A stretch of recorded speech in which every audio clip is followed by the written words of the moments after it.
Hello and welcome to this tutorial and you are watching Nepali Science channel. So आज हामी यस भिडियोमा class 10 को third chapter हामी start गर्ने छौं र थर्ड च्याप्टर को नाम हो heredity and common genetic diseases र यो च्याप्टर स्टार्ट गर्नु भन्दा अगाडि यो च्याप्टरमा युज हुने इम्पोर्टेन्ट टर्म्सहरु हामी एक एकवटा गरेर हामी डिस्कस गर्ने छौं र फर्स्टमा छ हेरिडिटी. सो हेरिडिटी को डेफिनेसन हुन्छ the mechanism of transmission of characters resemblances as well as differences from the parental generation to the offspring is called as heredity. So heredity चाहिँ एउटा मेकानिजम हो. कस्तो खालके मेकानिजम भन्दाखेरि चाहिँ क्यारेक्टरहरु जो चाहिँ सिमिलर हुन सक्छ कि चाहिँ डिफरेन्ट हुन सक्छ त्यस्तो क्यारेक्टर चाहिँ प्यारेन्ट्सबाट अफस्प्रिङमा ट्रान्समिट हुने सर्ने मेकानिजमलाई चाहिँ भन्छ हामी हेरिडिटी. फर एक्जाम्पल एउटा फ्यामिलीमा जब एउटा चाइल्ड एउटा नानी जन्मिन्छ त्यो नानीको क्यारेक्टरलाई अब फ्यामिलीको मेम्बरले कम्पेयर गर्न थाल्छ है र भन्छ यो नानी आमा जस्तो छ कि चाहिँ यो नानी आफ्नो बाउ जस्तो छ या यो नानी चाहिँ आफ्नो बोजू जस्तो छ या यो नानी चाहिँ आफ्नो बाजे जस्तो छ. र हामी यहाँनिर के देख्छौं भन्दाखेरि चाहिँ एउटा नानीको एउटा चाइल्डको क्यारेक्टर चाहिँ हामी कम्पेयर गरेको यहाँनिर देख्छौं र अब यो क्यारेक्टरहरु चाहिँ कसरी ट्रान्समिट हुन्छ from parents to their offspring र कतिवटा क्यारेक्टर चाहिँ सिमिलर हुन्छ भने कतिवटा क्यारेक्टर चाहिँ डिफरेन्ट हुन्छ र यो क्यारेक्टर किन सिमिलर भएको कि चाहिँ किन चाहिँ डिफरेन्ट भएको बिकज यहाँनिर सर्टेन लजहरु छ जसले चाहिँ मुख्य भूमिका खेलिरहेको हुन्छ in determining the character of any individual from their parents. So यहाँनिर अर्को वर्ड छ जेनेटिक्स. जेनेटिक्स भनेको चाहिँ it is the study of heredity. So अब यहाँनिर क्यारेक्टरहरु किन चाहे त्यो क्यारेक्टर सिमिलर होस् चाहे त्यो क्यारेक्टर चाहिँ के होस् डिफरेन्ट होस् र क्यारेक्टरहरु चाहिँ किन प्यारेन्ट्सदेखि अफस्प्रिङमा ट्रान्समिट हुन्छ त्यो विषयमा अध्ययन गर्ने साइन्सको एउटा ब्रान्चलाई हामी भन्छौं जेनेटिक्स. र जेनेटिक्समा हामी थुप्रै जिनहरुको स्ट्रक्चर अनि त्यो जिनहरुको फंक्सनको विषयमा पनि हामी पढ्ने गर्छौं. र अर्को वर्ड छ variation. So variation means differences. So हामी भेरिएसनको लागि एउटा एक्जाम्पल हामी लिने छौं.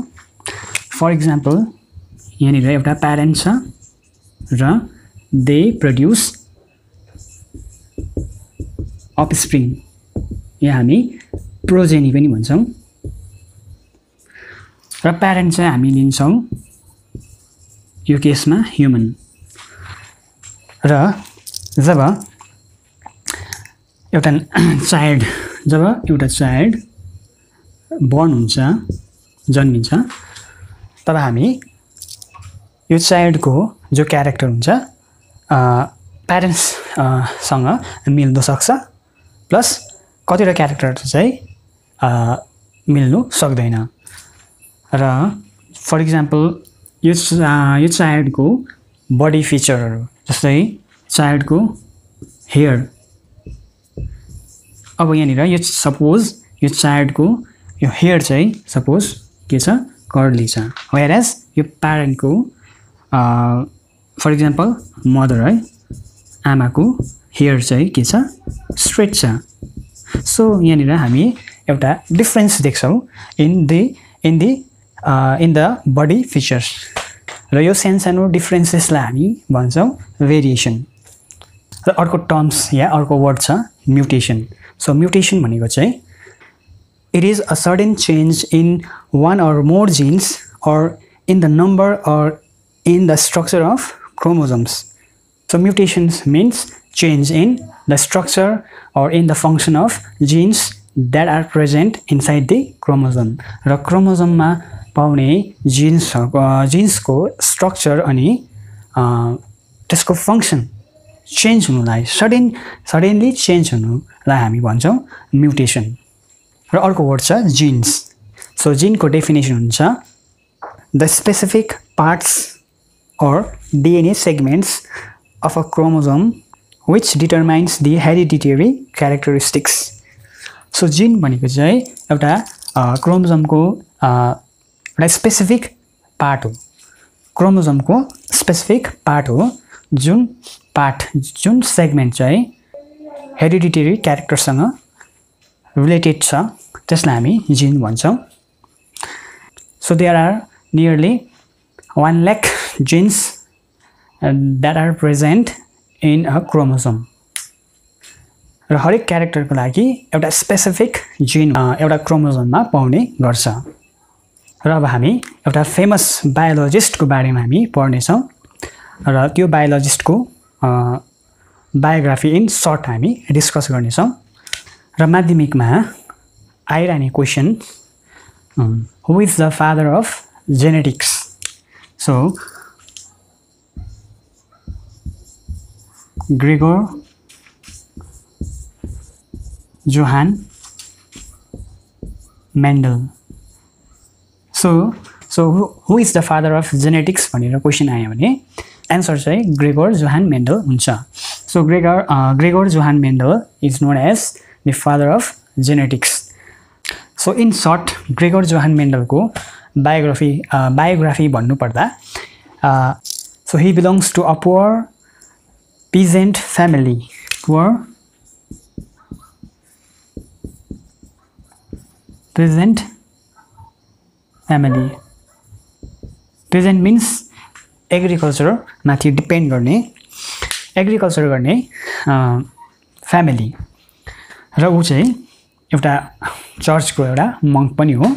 मङ्क मिन्स चर्चलाई देखरेख गर्ने मान्छे जसलाई मङ्क भन्छ। र चर्चमा चाहिँ एक्चुअली मेन्डलले आफ्नो वर्क कसरी स्टार्ट गर्यो भन्दाखेरि चाहिँ चर्चमा गार्डन हुन्छ र यो गार्डनलाई पनि देखरेख गर्ने काम मेन्डलको थियो। सो यो गार्डनमा चाहिँ थुप्रै पी प्लान्ट पनि कल्टिभेट गरिन्थ्यो र यो पी प्लान्ट जसको साइन्टिफिक नेम चाहिँ पाइजम या पिजम सेटाइवम पनि भन्छ।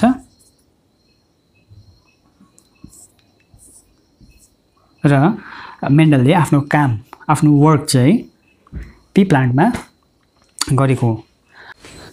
र मेन्डलको मेन उद्देश्य उसको गोल के थियो, किन चाहिँ उसले चाहिँ आफ्नो वर्क चाहिँ किन पी प्लान्टमा स्टार्ट गरेको थियो भन्दाखेरि चाहिँ एउटा कन्फ्युजन थियो कि क्यारेक्टर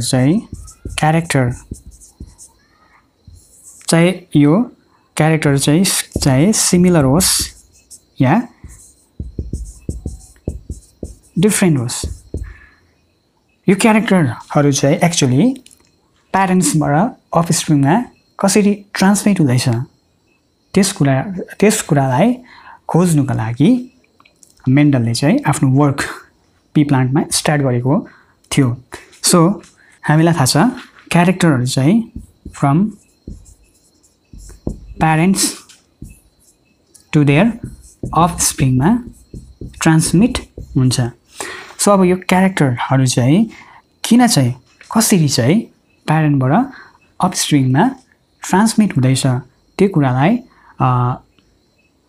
बुझ्नुको लागि चाहिँ मेन्डलले आफ्नो काम चाहिँ स्टार्ट गरेको हो। सो यहाँनिर हामी युजुअली देख्छौँ प्यारेन्ट्सहरू चाहिँ मेल अनि फिमेल हुन्छ। सो हामीलाई थाहा छ मेलले स्पर्म डोनेट गर्छ भने फिमेलले एग। सो यो चाहिँ ह्याप्लोइड स्टेजमा हुन्छ। Both cells are in or both gametes are in haploid state या स्टेज। सो जब NN एड हुन्छ तब 2N डिप्लोइड सेल या जाइगोट फर्म हुन्छ। सो अब यो जाइगोटबाट एउटा नयाँ इन्डिभिजुअल बनिन्छ अनि जब नयाँ इन्डिभिजुअल बनिन्छ तब हामी कम्पेयर गर्छौँ किनकि यहाँनिर जो नयाँ इन्डिभिजुअल बनिन्छ उसको क्यारेक्टर चाहिँ प्यारेन्ट्ससँग सिमिलर पनि हुनसक्छ कि चाहिँ डिफ्रेन्ट। अब यो चाहिँ केले गर्दा त्यही कुरालाई खोज्नुको लागि चाहिँ मेन्डलले आफ्नो एक्सपेरिमेन्ट चाहिँ आफ्नो वर्क चाहिँ पी प्लान्टमा गरेको थियो।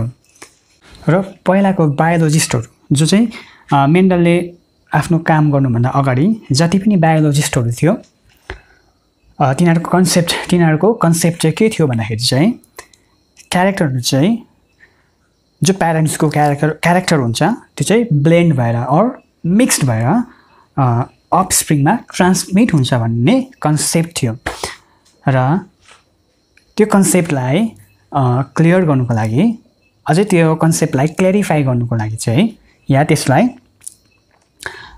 त्यो कन्सेप्टलाई अझै राम्रोसँगले बुझ्नुको लागि चाहिँ मेन्डलले आफ्नो काम स्टार्ट गरेको actually.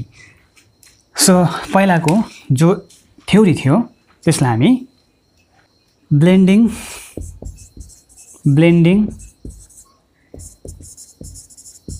Theories of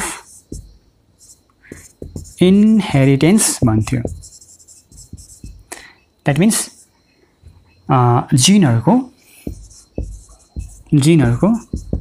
mixed up बादमा जिनहरू चाहिँ कहिले पनि मिक्स्ड भएर आउँदैन भनेर पछि डिस्कभर भयो र मेन्डलले जम्मा गार्डनमा कतिवटा पी प्लान्ट कल्टिभेट गर्यो भन्दाखेरि चाहिँ नियरली 10,000 पी प्लान्ट्स उसले कल्टिभेट गर्यो र त्यो प्रत्येक पी प्लान्टलाई उसले अब्जर्भ पनि गर्यो र ऊ एउटा म्याथमेटिसियन भएकोले गर्दाखेरि म्याथमेटिक्समा उसको नलेज राम्रो भएकोले गर्दाखेरि कतिवटा चिजहरूलाई चाहिँ थ्रु म्याथमेटिकल वेमा पनि या म्याथमेटिकल प्याटर्नमा त्यो चिजहरूलाई उसले सल्भ गर्नु खोज्यो। द्याट्स वाइ ऊ आफ्नो एक्सपेरिमेन्टमा पनि सफल पनि हुन सक्यो र उसले एउटा नयाँ थ्योरीलाई जन्म दियो। त्यो थ्योरीको नाम चाहिँ हो particulate theory of inheritance. So यो थ्योरीले के भन्छ भन्दाखेरि चाहिँ यो थ्योरीले चाहिँ के भन्छ genes always come in pair। So पहिलाको थ्योरी जो थियो ब्लेन्डिङ थ्योरी त्यसमा क्यारेक्टरहरू चाहिँ मिक्स भएर ब्लेन्ड भएर आउँथ्यो भन्थ्यो बट यो थ्योरीमा चाहिँ जिन्सहरू चाहिँ मेन क्यारेक्टर्सहरू चाहिँ केले गर्दा जिनले गर्दा ट्रान्समिट हुन्छ र त्यो जिन्सहरू चाहिँ जहिले पनि केमा आउने गर्छ पेयर्समा आउने गर्छ एकोर्डिङ टु दिस थ्योरी।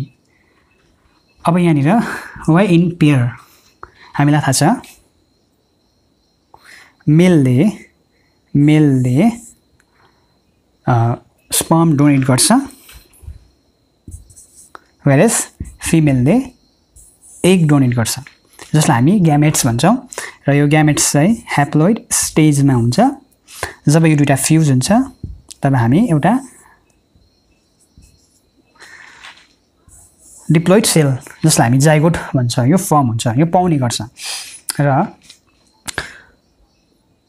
एउटा फर्म जिनको एउटा फर्म चाहिँ मेलबाट आउने गर्छ भने त्यही जिनको अर्को फर्म चाहिँ फिमेलबाट आउने गर्छ। That's why genes always come in pair. So यहाँनिर जिन्सहरू अर्को भाषामा भन्नु हो भने त्यो जिन्सहरू चाहिँ के हुने गर्छ सिग्रिगेट अर सेपरेट। यो चाहिँ ड्युरिङ मियोसिस यो ग्यामेट्सहरू बनिनुभन्दा अगाडि जिन्सहरू के हुन्छ सिग्रिगेट हुन्छ र पछि अपियर अर हामी एसोर्ट पनि भन्छ मिन्स फेरि पनि जिन्सहरू के हुनु कम्बाइन हुनु। सो यहाँबाट यो थ्योरीबाट थुप्रै fundamental law of inheritance fundamental laws of inheritance थुप्रै fundamental laws of inheritance deduce गर्नु सक्यो सो यो चाहिँ ग्रेगर जोहान मेन्डलको his famous work or experiment that was performed in garden pea plant but Gregor Johann मेन्डलको काम work चाहिँ किन पब्लिस हुन सकेन उसको जो वर्क चाहिँ किन चाहिँ त्यति बेलाको समयमा किन चाहिँ एक्सप्लोर हुन सकेन बिकज मेन्डल चाहिँ एउटा मङ्क भएकोले गर्दाखेरि चाहिँ उसले आफूलाई इन्भाइरोमेन्टसँग या द्याट मिन्स वर्ल्डसँग आइसोलेट गर्नु चाहियो आफूलाई सो ग्रेगर जोहान मेन्डलको काम चाहिँ त्यति बेला पब्लिस्ड हुन सकेन और ग्रेगर जोहान मेन्डल त्यति बेला फेमस हुन सकेन र मेन्डलले जो काम गर्यो ल अफ इनहेरिटेन्समाथि त्यो काम चाहिँ त्यति बेला त्यो टाइममा एप्रिसिएट भएन सो 3 युरोपियन बोटानिस्टहरू आयो है र यो 3 जना युरोपियन बोटानिस्टहरूको नाम चाहिँ हो ह्युगो डिभराइस कार्ल कोरेन्स र अर्को चाहिँ एरिक von Schirmeck र यो 3 जना युरोपियन बोटानिस्टहरू आयो र मेन्डलको जो काम थियो त्यसलाई कन्टिन्यू या त्यसलाई रिडिस्कभर गर्यो र किनकि मेन्डलको टाइममा त्यो टाइममा चाहिँ मेन्डलको कामलाई चाहिँ वर्ल्डले एप्रिसिएट गरेको थिएन किनकि उसको काम मेन्डलको वर्क चाहिँ पब्लिस्ड भएको या मेन्डलको पेपर चाहिँ पब्लिस्ड हुन सकेको थिएन द्याट्स वाइ मेन्डलको वर्क चाहिँ त्यति बेला एप्रिसिएट गर्न सकेको थिएन बादमा पछि यो 3 जना बोटानिस्टहरू आयो र फेरि पनि मेन्डलको ल अफ इनहेरिटेन्सलाई फेरि रिडिस्कभर गर्यो र पछि अझै इनहेरिटेन्सको विषयमा ल अफ इनहेरिटेन्सको विषयमा अझै मजाले बुझ्दै गयो